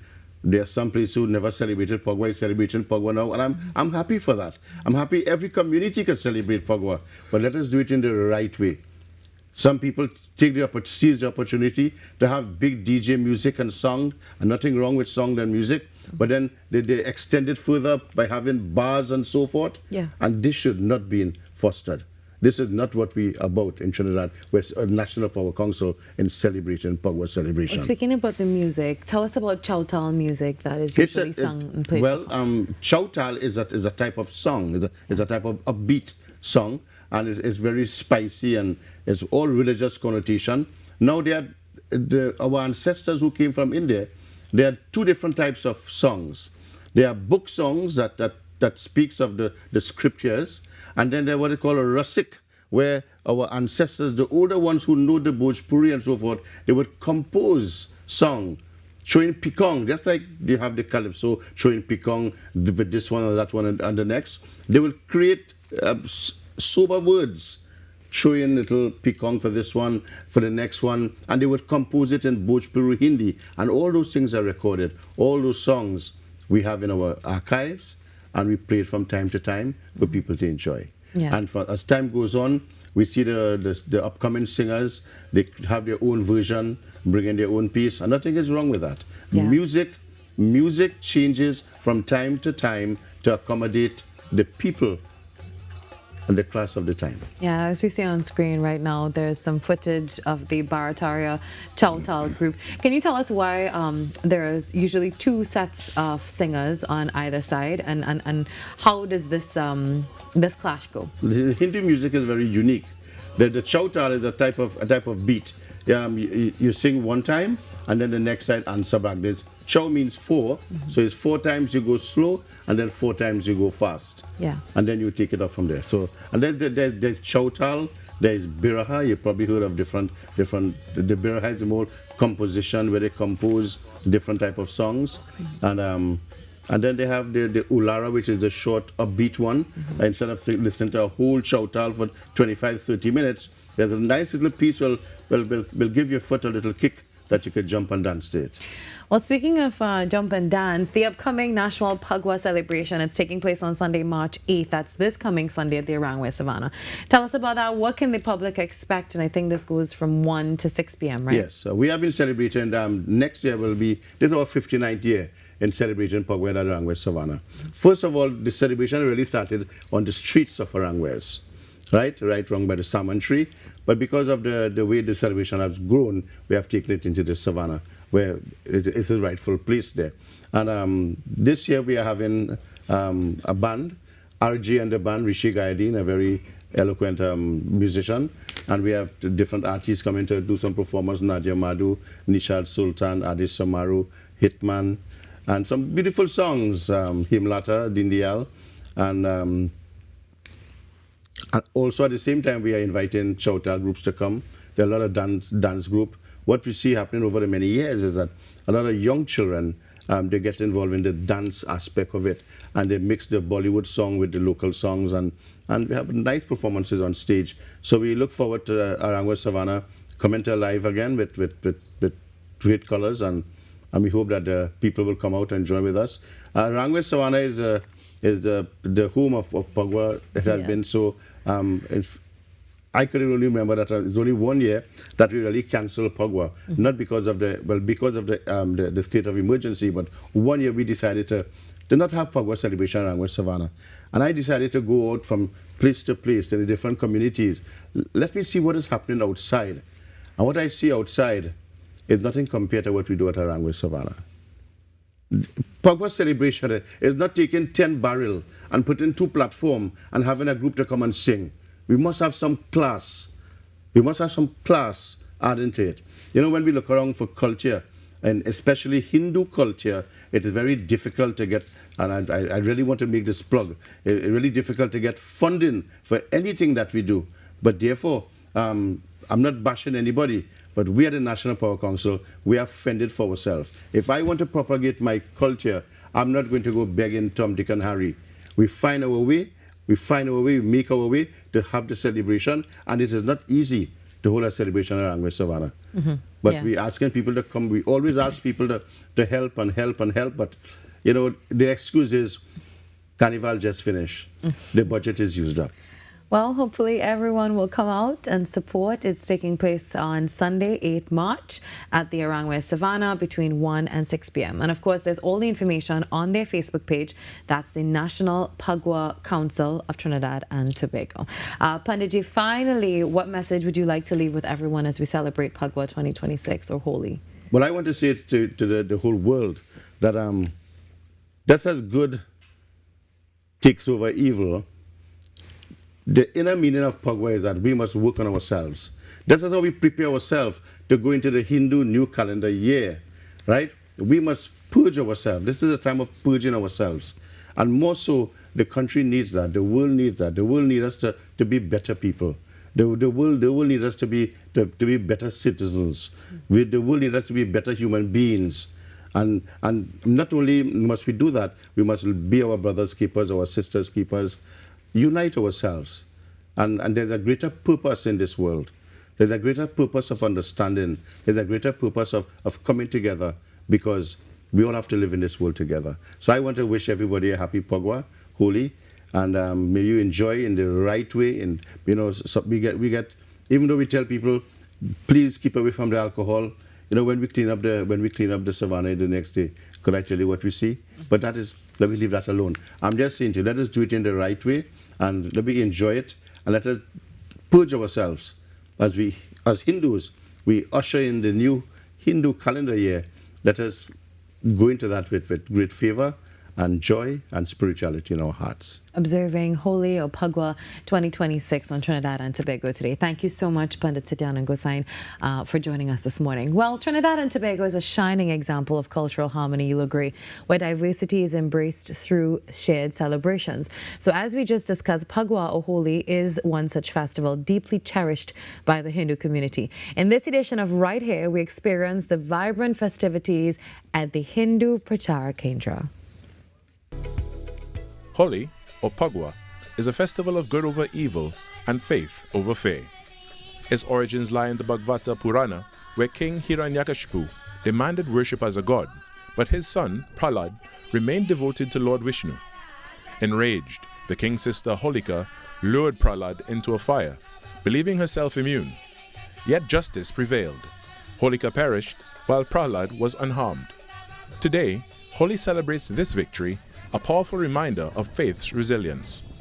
that spirit of triumph is alive today, celebrated with color, music, and community.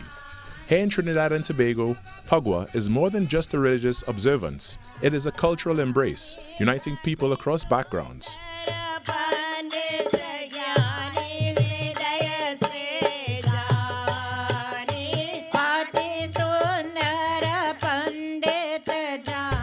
This is the 34th year of the Kendra Pagua Festival, now well known for Holika Dahan and for the Pichakari competition. We usually have two big events. This has been our tradition for all these years. The Hindu Prachar Kendra in Enterprise Shagonas is renowned for its Pagua celebration.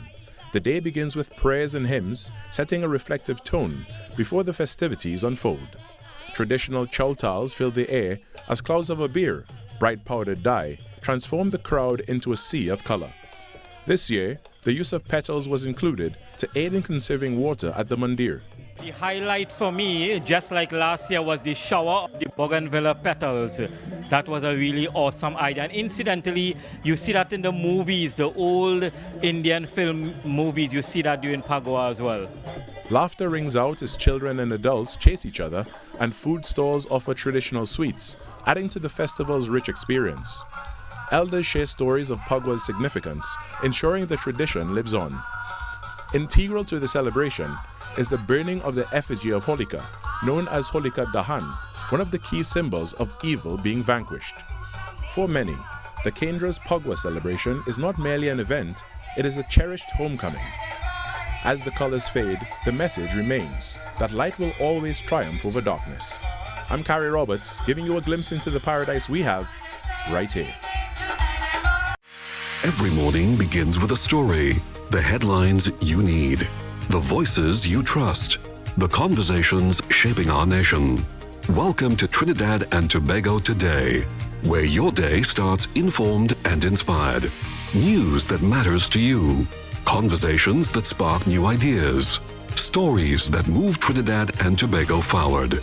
Tune in weekdays, Monday to Friday at 6 a.m. or join the conversation on any smart device at TNT Today Show. Trinidad and Tobago Today. Start here, exclusively on TTT. In a world filled with uncertainty, there is still hope. When the weight feels heavy and the night feels long, remember, your story isn't over. God's promises are still true, His love is still strong, and your breakthrough is still coming. Join us for Messages of Hope, Words of Encouragement with Pastor Jesse, presented by Youth Fires. Hope lives here, only on TTT.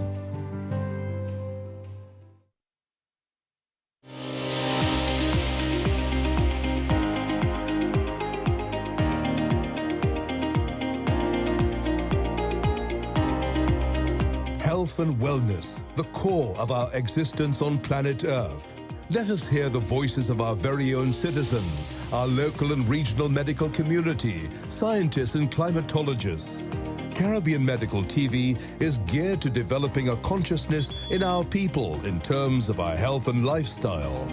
Knowledge is a very powerful tool, and we must empower ourselves with the information to protect against chronic and other related diseases. From the impact of climate change on our health to NCDs, Season 3 of Caribbean Medical TV tackles the challenges we all face, giving our citizens hope for a better tomorrow. Be viewing Caribbean Medical TV.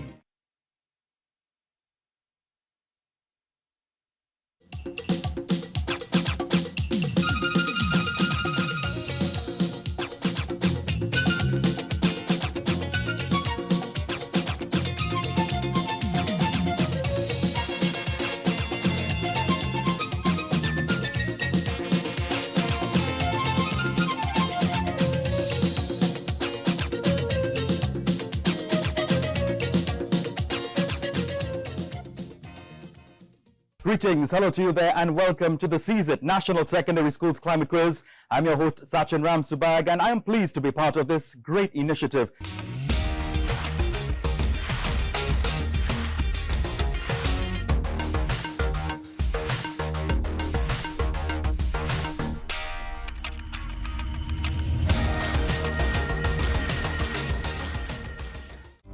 your schedule. This Wednesday, we're bringing you a special marriage confessional marathon, an afternoon of real conversations, tackling love, finances, communication, and growth. Starting at 10:45 a.m. and continuing through the early afternoon. If you've missed an episode, this is your chance to catch up. The Marriage Confessional Marathon, this Wednesday, only on TTT.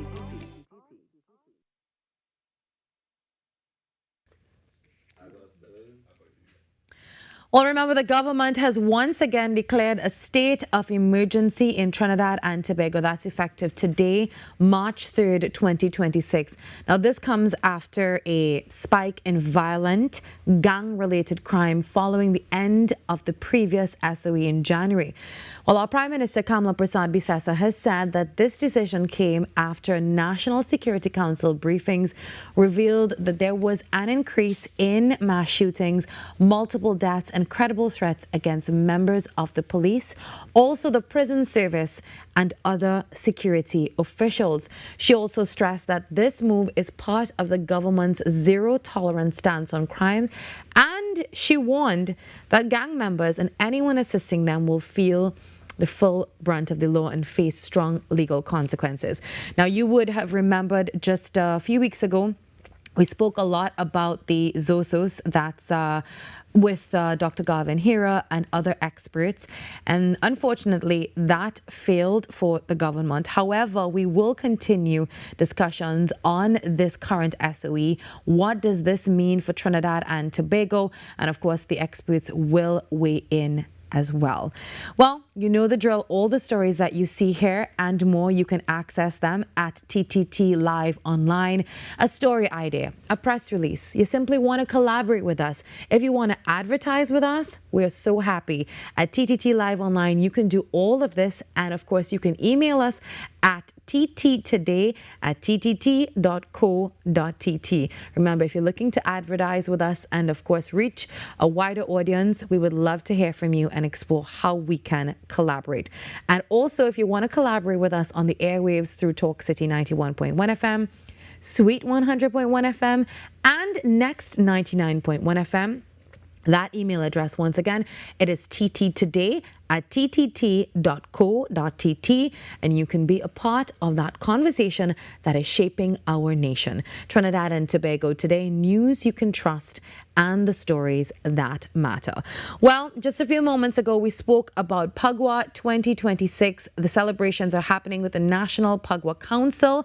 That's this coming Sunday, the 8th. So if you want to head there, it starts at 1 p.m. and ends at 6 p.m. Also yesterday, we saw the burning of Holika, that's Holika Dahan, that took place across Trinidad and Tobago. Of course, lots of communities as well will be hosting their Pagua celebrations. If you are heading to any of these, feel free to send us your pictures, send us any information via tttoday@ttt.co.tt. We can't wait to see the content. Also, on our 7 p.m. newscast, you can see all of this. Our reporters are always working behind the scenes, always heading to every event to cover it for you and to bring you all the highlights. So if you're heading to Pagua celebrations, please be safe. It's such a beautiful festival of color, really remembering my days, at the Lakshmi Guild's Hindu College, playing Pagua, I believe, at the Tunapuna Hindu School. That was a very, very, very long time ago. So Pagua is always fun. I would suggest, if you are heading to any celebrations, probably use some, oil, moisturizer, something like that. So it really makes it easy to take all the color stains out. And please be responsible. Please be safe. And of course, it is only Tuesday, but the weekend is quickly approaching. What plans do you have? We love to show you what Carrie's been doing. We love to tell you where you can go. Also, Carrie is gearing up to show you some really cool parts of Trinidad and Tobago that you never knew existed. Personally, I've just been finding out about them on Right Here. So if you have any ideas maybe where we can go, you can check that out. Actually, last week on the show, we did have Mr. Bashir joining us. It's something that I probably want to check out. So if you have some time this weekend, Tut Bagay, that's a beautiful museum that you can probably go check out. You can find all of his information at TTT Live Online. Remember, you can reach us at ttt@ttt.co.tt. The time now, it is 7:34 a.m. Whatever you are doing today, we're so happy that we get to start your morning with you. Remember, the news starts here. The stories that matter, it all starts here on Trinidad and Tobago Today. We got to take a short break. And when we come back, Redefining Normal with Shalma Miraj, that's happening. And of course, we get ready to wrap up the show for today. A beautiful Tuesday, 3rd of March.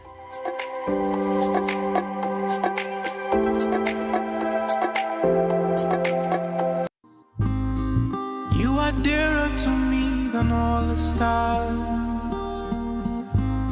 So many wish but never reach. 'Cause when I'm falling and all the world seems dark, you help me find my peace. Oh, shun mi ba fishani. Oh, shun mi ba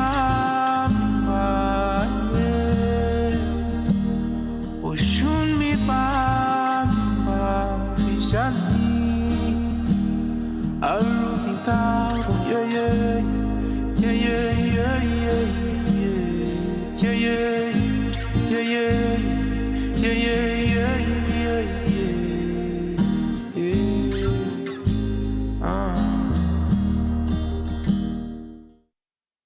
Ever wondered what happens before the lights come on? Before the crowd pours in? Before the magic hits the stage? This is your all-access pass. Sneak Peek with Junior K takes you behind the scenes of the biggest cultural moments and the hottest events across TNT. From the sound checks to the stage setups, from final rehearsals to exclusive interviews. If it's about to be big, we're already there. Catch Sneak Peek airing daily on TTT and relive every moment on all our social media platforms.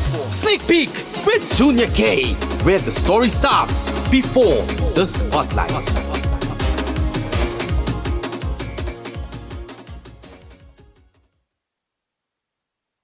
Greetings, hello to you there, and welcome to the CSIT National Secondary Schools Climate Quiz. I'm your host, Sachin Ramsubag, and I am pleased to be part of this great initiative.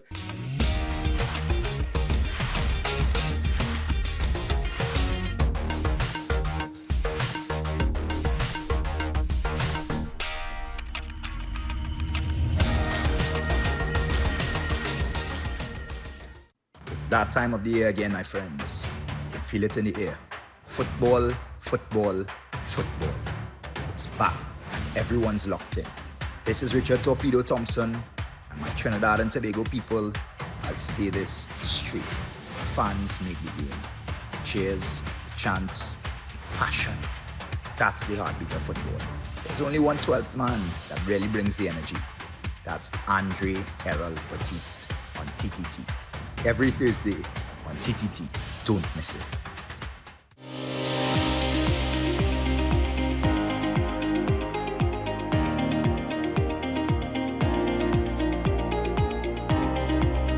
Health and wellness, the core of our existence on planet Earth.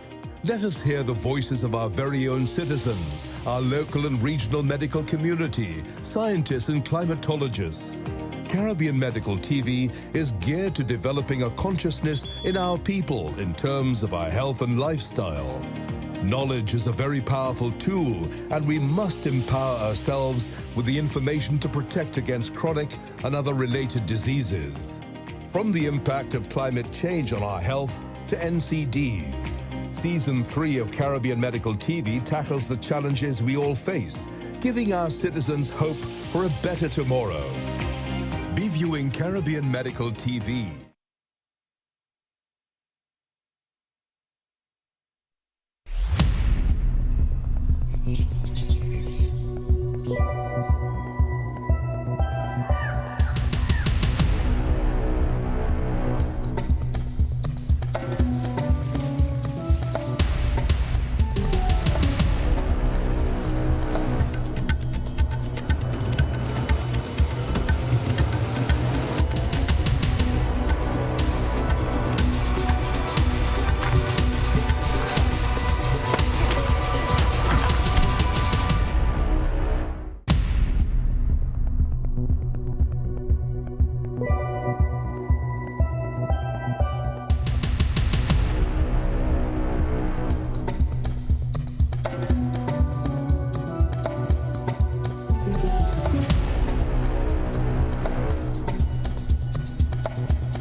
day, I was out playing with my friend Kevin, and he was really moody, kinda sad and angry at the same time. I asked him what was the matter. Someone in his family had been doing mean things to him. He said he had to keep it a secret. So I asked Kevin, is it a good secret or a bad secret?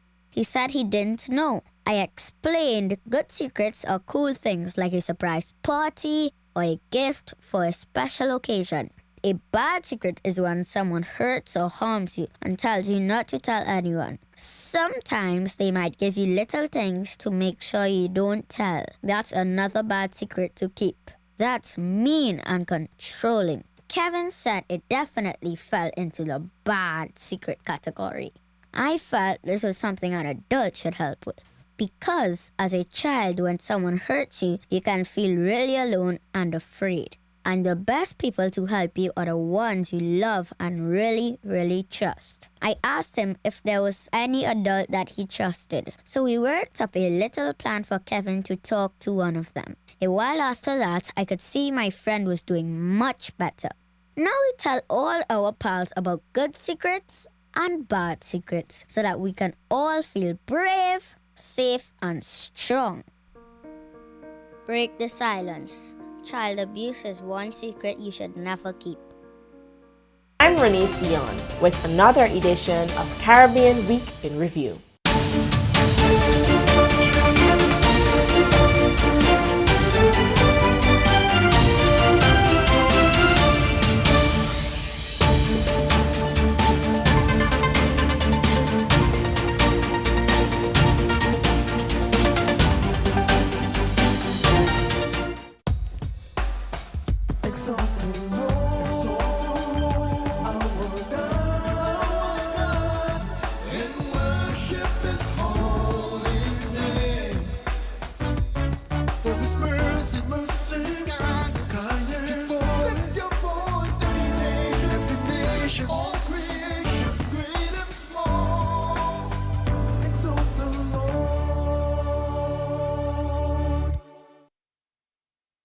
This Ramadan, join me, Charlene Lewis, for Ramadan Reflections, a weekly television series exploring meaningful conversations on fasting and the significance of the holy month. Airing every Tuesday at 8:05 p.m. on TTT, beginning Tuesday 24th February, we delve into real, relatable topics that inspire spiritual growth, discipline, and understanding during Ramadan. Let's reflect, learn, and grow together this blessed month.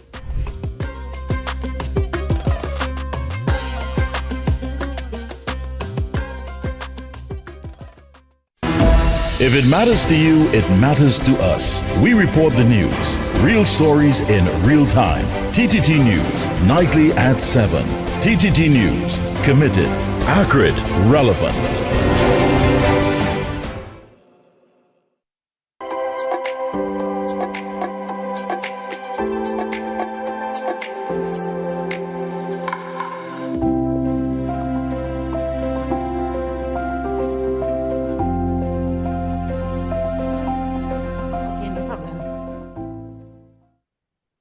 Good morning, everyone, and welcome to Redefining Normal with me, Shamla. Today, I have Karen Gunness, who is actually on the phone to do this interview because he's on his way to our regional goalball tournament that is happening right here today in Trinidad and Tobago. So Karen is a self-advocate, someone who is blind, and a member of the Trinidad and Tobago Blind Welfare Association. So Karen, I would start immediately. Today is a major moment for goalball in the Caribbean. What does it mean for Trinidad and Tobago to be hosting the regional tournament right here in San Fernando, Trinidad? Yes. Good morning, everyone. So those people who are viewing on TV this morning, yes. So we are very excited to have our week of activities started from yesterday until Friday. Yesterday we had a nice theory session, workshop session like. Today, currently, we are heading to Pleasantville Indoor Sports Facility for training, not actually a tournament. The tournament is Thursday the 5th. Today is a training, a practical exercise of what was taught to us yesterday. And But the exciting thing is about development of goalball, and that's what we are about. And we're not only thinking about ourselves, Trinidad and Tobago, because right now, as we speak, we are currently in a big maxi with Guyana team from Guyana, and we have another maxi with us with a team from Barbados. So we have 3 teams. We'll be going head-to-head on the court on Thursday the 5th on a nice mini-friendly competition. And as I said, the objective is to develop goalball within the Caribbean and even spread goalball further. And so we are excited. We are. I mean, the adrenaline is pumping this morning. I mean, you're sure you heard the people before. I had to tell them to be a little quiet. So I know they're going back to make noise just now when I finish. But anyway, yes. So yes, So Karen, what makes this sport so unique? Pardon? What makes this sport so unique? Oh, okay, so this sport is designed for persons who are blind or visually impaired. Years ago in the war veteran days, and it was created when persons lost their sight during the war. And since then to now, I mean, it is very, very big in the world and so on. Brazil, yes. And we were fortunate to have 2 members of the Brazil faction yesterday with us, and they will be in San Fernando this morning again. And they are very big in goalball. Their teams have been winning matches and competition and so on because they invest heavily within goalball. And we have reported in Trinidad officially since 2018, and Barbados have been doing it since a couple of years before that. And so on. Guyana started it last year, and they are doing well. So they are here again for the 2nd time with us in Trinidad. Very good. So we have international representative, as you mentioned, connected to the International Blind Sports Federation, supporting the camp. How important is that for global partnership, for growth of blind sports in our region? It's very important because once you join IPSA, you're able to, and the IPC, which is the International Paralympic Center, and the NPC, National Paralympic Association of your own country, you're able to probably receive guidance, you're able to receive support, you're able to come together with each other and enter games like, for example, Pan Am Games, Paralympic Games, and these things like that, and even reach at that level, which we are looking forward for in the future for the Caribbean team. So beyond competition, what kind of transformation does goalball bring to the lives of athletes who are blind and visually impaired? Yeah, because I mean, the exercise is very good because when you come out and exercise and you build that sweat, you feel good because there are a lot of diseases currently that can be controlled or prevented by exercise, such as diabetes, hypertension, blood pressure, and so on, heart challenges and things like that. These things can be controlled with just exercise, and besides competition, I mean, come out and take a good sweat, as we say in Trinidad, a good sweat, and it's nice. It gives the body a good fix. Definitely, and I think also networking and, giving them a sense of purpose, to represent their country, a sense of pride. So with teams from Trinidad and Tobago, Guyana, and Barbados competing today, how does this tournament strengthen Caribbean collaboration and inclusion in sports? Right. So because they are here with us, and we are collaborating this week effort, so that we could come together and highlight our strengths, work on our weaknesses, and have a goalball connection, and that is what it's all about. Definitely. Sport development, coming out of the house, doing something that is something different. Being inclusive is an opportunity through sport. Definitely. So for viewers who would like to attend or learn more, can you share the event details, including venue, time, contact information, and so on? Sure. So it's Thursday, 5th of March at the Pleasantville Indoor Sports Arena from 9 a.m. to 4 p.m. Come and you'll see teams from Trinidad, teams Guyana and Barbados on the court and involved in sports, and you will see, you'll be amazed. I mean, some of you are probably thinking blind persons who are blind not involved in sports. Wow, strange, right? But no, it's not strange. We are part of society. We want to represent well as well. So we want to be just like everybody else. So come out and enjoy a day of sport, and you can contact 397-5307. That's 397-5307 if you need more information. Looking forward to see you all. Karen, I want to wish you guys all the best in this gold ball tournament, and I hope it's a successful one, and persons really attend and see the different things that Trinidad and Tobago and the region offers in terms of collaboration and doing things. I think it would be very intriguing to learn how it is done for somebody who is blind and visually impaired being part of a sporting team. So thank you so much, and I would leave you to go back to your compadre with your teammates and so on. Thank you again. So thank you very much. You're welcome, and thanks to everyone who listened this morning. My pleasure. So guys, with that being said, I want to say thank you so much for tuning in to this week's segment of Redefining Normal. As I always say, be good, do good. Bye, everyone.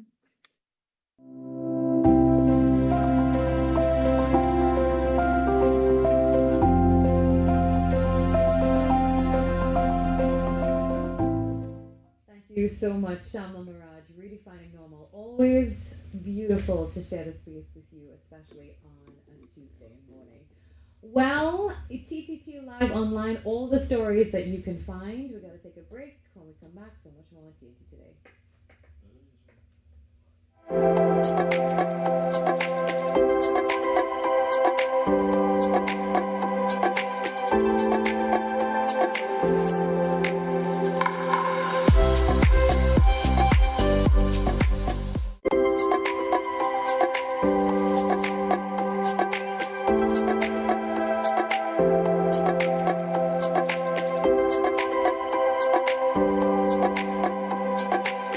In a world filled with uncertainty, there is still hope. When the weight feels heavy and the night feels long, remember, your story isn't over. God's promises are still true, His love is still strong, and your breakthrough is still coming. Join us for Messages of Hope, Words of Encouragement with Pastor Jesse, presented by Youth Fires. Hope lives here, only on TTT. Clear your schedule. This Wednesday, we're bringing you a special marriage confessional marathon, an afternoon of real conversations, tackling love, finances, communication, and growth. Starting at 10:45 a.m. and continuing through the early afternoon. If you've missed an episode, this is your chance to catch up. The Marriage Confessional Marathon, this Wednesday, only on TTT. Greetings, hello to you there, and welcome to the CSIT National Secondary Schools Climate Quiz. I'm your host, Sachin Ram Subag, and I am pleased to be part of this great initiative.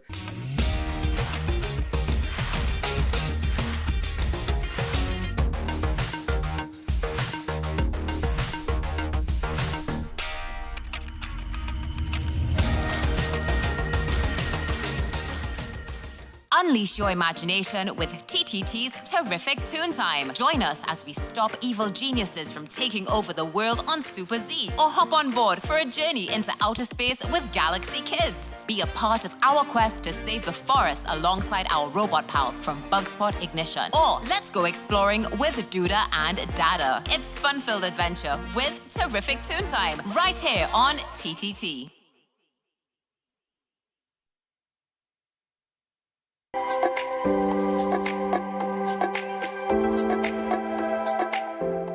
We're so sorry about that. Some technical difficulties. Seems like my mic had its own plans this morning. Well, for all the stories that you see here and more, follow us at TTT Live Online. If you have a story idea, a press release, you want to collaborate, or you want to advertise with us, you can email us at tttoday@ttt.co.tt.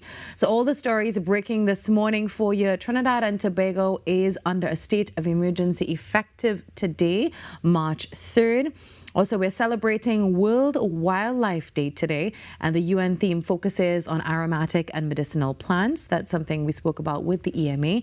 And of course, we're celebrating Holi. But before we get to that, just another reminder, if you want to collaborate, you want to advertise with us on the airwaves through Talk City 91.1 FM, Sweet 100.1 FM, and Next 99.1 FM, contact us today at ttt@ttt.co.tt and be part of the conversation that is shaping our nation. So remember that email again, that's tttoday@ttt.co.tt. Of course, for the rest of the week, we will be unpacking what's happening with the current state of emergency that went into effect today, the 3rd of March. That announcement came overnight. While the nation slept, you can head across to our social media pages for that release from the Prime Minister. Well, this is where we get ready to say goodbye. 5 minutes before 8 o'clock, not 5 o'clock. We're celebrating Holi 2026, and we're leaving you with a song to brighten your day. All the beautiful colors of Holi. May the season touch you and really, really give you the best day possible. Pagua, celebrating Pagua with Chowtal music. There's also Bollywood music. There's also local music. All the artists every single year and their contributions, and taking place this weekend. If you want to head there, it's Sunday, 8th of March in the National Pagua Council. Well, we've got a song for you as we celebrate Holi. Happy Holi, Trinidad and Tobago. Hope you have a beautiful Tuesday.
أعوذ بالله من الشيطان الرجيم يا أيها الذين آمنوا كتب عليكم الصيام كما كتب على الذين من قبلكم لعلكم تتقون.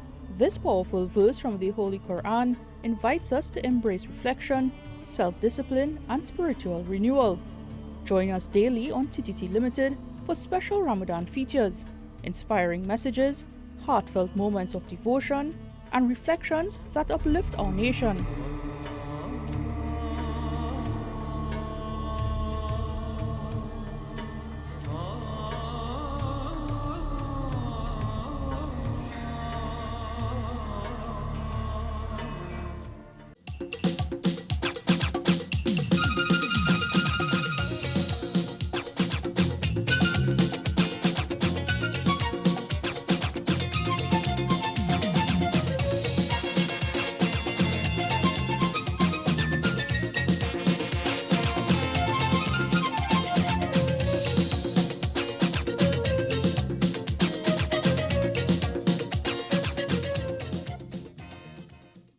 Renee Sion with another edition of Caribbean Week in Review.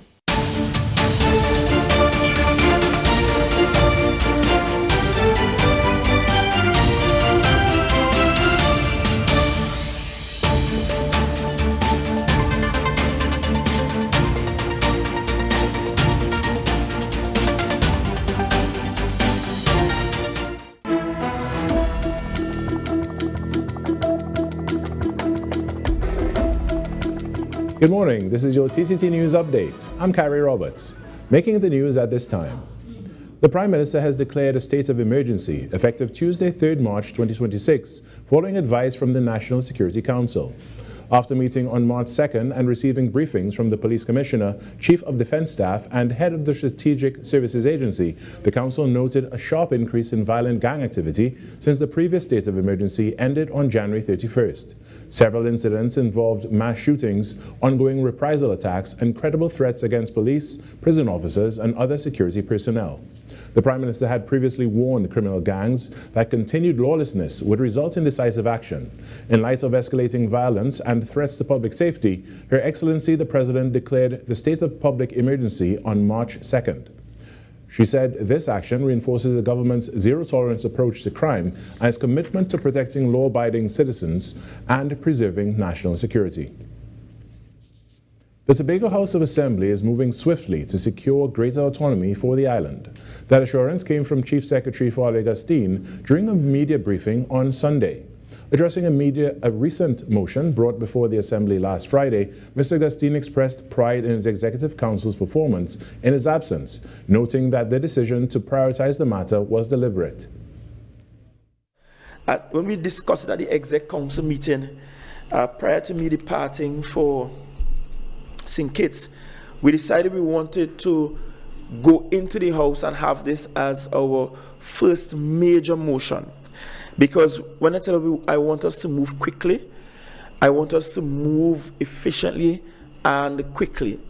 Speed and efficiency can happen in the same room. Chief Secretary Augustine reiterated that the legislative process must be finalized by the end of 2026, stressing the importance of meeting key timelines. My insistence is that by the end of this calendar year, we must have those bills before Parliament. We must have it passed. That will then give us a period in which we do the necessary bill out. Because it's not a matter of passing it today and everything falling in place the next day. We will need some time thereafter to bill out all of the structures, the forms, and so on of the government. Friday, Assemblyman Trevor James piloted a motion underscoring the push for a Tobago referendum, a move expected to pave the way toward achieving long-awaited autonomy for the island. In other news, a new study on trends in cesarean sections in Trinidad and Tobago shows that the rate for the procedure is high. The study, which was released on March 2nd, indicates that the C-section rate in Trinidad and Tobago far exceeds the levels associated with reductions in maternal and neonatal mortality. The report added that the significant disparity between the public and private sector C-section rates is suggestive of non-clinical factors potentially influencing the mode of delivery. The findings, the study says, are suggestive of an urgent need to review indications for C-sections to ensure that the procedure is used appropriately and equitably. Published by Zada C. Mohammed and Adish Serju Singh, the study looks at national C-section rates from 2018 to 2025. The study also forecasts an increase in the national C-section rate to 43.5% by 2030 in the public sector, up from the current rate of 38.4% in 2025, and up to 68.3% in 2030 in the private sector from the 2025 rate of 61.1% in 2025. In sport now, the West Indies senior men's team was stranded in India after their elimination from the ICC Men's T20 World Cup being hosted by India and Sri Lanka. In a mid-release issued on Monday, Cricket West Indies says international flight routes have been severely impacted by the regional security situation, forcing airlines to adjust scheduled services. CWI is coordinating with the ICC and airline partners to arrange the earliest safe departure for the squad and support staff. The board says players and officials were comfortably accommodated and in good health, and promises further updates once travel arrangements are confirmed. And that was your TTT News Update. I'm Carrie Roberts. From all of us here, have a great day.